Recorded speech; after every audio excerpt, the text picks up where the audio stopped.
Allô l'expert, un appel à un professionnel pour découvrir de nouveaux services, commenter l'actualité ou répondre à vos questions. Une émission proposée par monimmeuble.com et animée par Isabelle Dahan. Bonjour, alors aujourd'hui dans notre rubrique Allô l'expert, nous accueillons Arnaud Triolaire qui est directeur commercial de Clearbus. Bonjour Arnaud. Bonjour Isabelle. Alors nous avons une question d'un copropriétaire qui voudrait dématérialiser les convocations d'assemblée générale de copropriété. Donc on a pensé à vous, qu'est-ce qu'on peut lui apporter comme solution? Bien sûr, merci de la question. Alors je crois que avant de répondre directement à la question de votre copropriétaire, il faut faire un petit rappel sur ce que dit la loi. Les notifications et les mises en demeure effectuées par voie électronique sont encadrées par les articles 64-1 et 64-9 du décret du 17 mars 67. Ces articles ont été modifiés le 2 juillet 2022.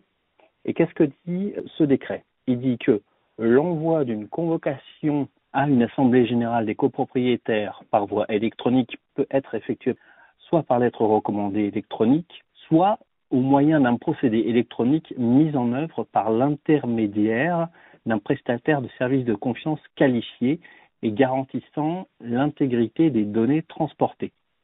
Ça, c'est le texte de loi, mais alors c'est le décret. Si on veut simplifier ça pour le commun des copropriétaires qui nous écoutent. Alors, pour le commun des copropriétaires qui nous écoutent, ça veut dire quoi?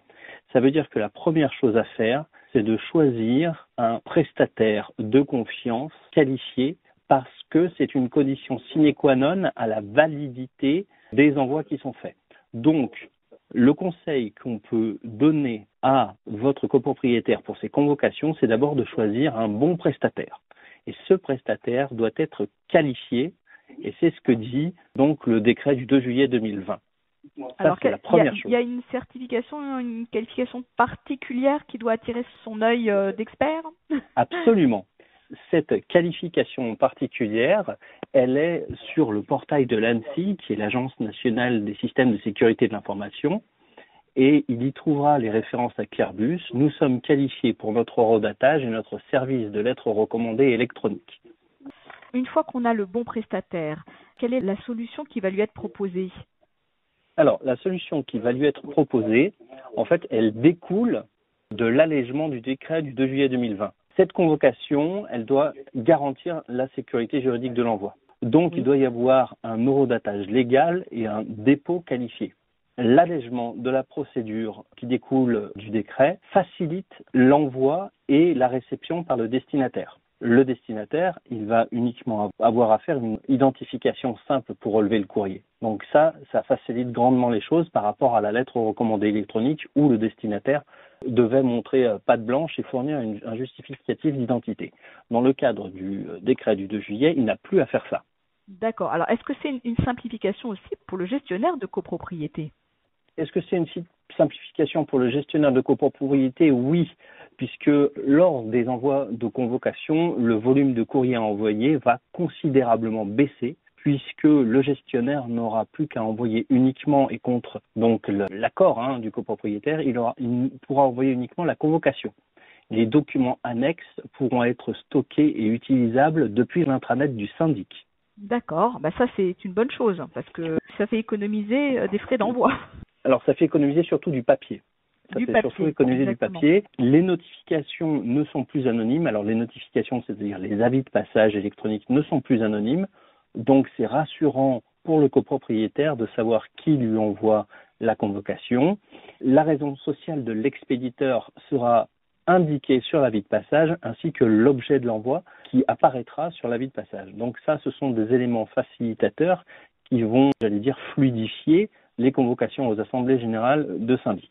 D'accord. Alors, est-ce que c'est le copropriétaire qui doit en faire la demande à son syndic de copropriété ou est-ce que c'est le syndic qui doit le proposer à ses copropriétaires? Comment ça se passe? C'est le syndic qui a différentes obligations, en l'occurrence. Le syndic, il va devoir gérer les consentements, c'est-à-dire enregistrer les consentements exprimés lors d'une assemblée générale, ou alors s'assurer de la traçabilité des consentements qui ne sont pas recueillis hors de l'assemblée générale. Donc ça, c'est les deux contraintes pour le syndic Il y en a une troisième, c'est qu'il devra également traiter les renoncements. Parce que c'est pas parce qu'un propriétaire une année est d'accord qu'il sera d'accord l'année suivante. Donc le syndic doit obtenir les consentements et les gérer. D'accord. Et du côté du copropriétaire, il faut qu'il donne son consentement. Le copropriétaire doit donner son consentement. Il a deux possibilités pour ce faire. Il peut le faire en assemblée générale directement, ou alors il peut le faire par email auprès de son syndic.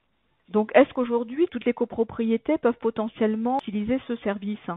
Toutes les copropriétés en France sont susceptibles d'avoir une convocation à l'Assemblée générale des copropriétaires par voie dématérialisée. Ça ne dépend uniquement de la volonté des copropriétaires de continuer de recevoir du papier ou pas. Et à ce moment-là, ce service serait réparti entre les copropriétaires.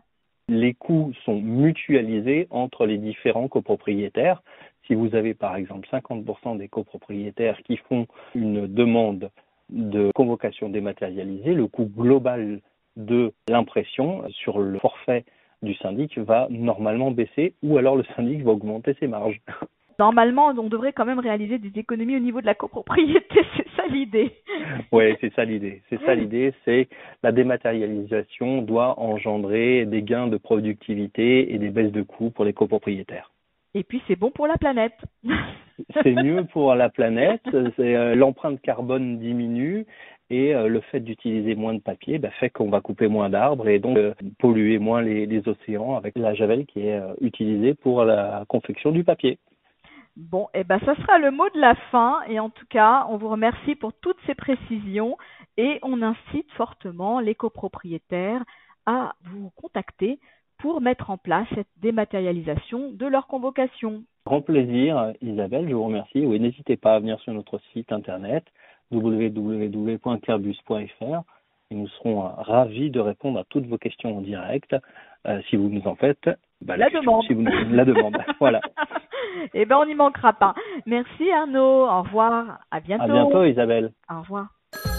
Allô l'expert, un appel à un professionnel pour découvrir de nouveaux services, commenter l'actualité ou répondre à vos questions. Une émission proposée par monimmeuble.com et animée par Isabelle Dahan.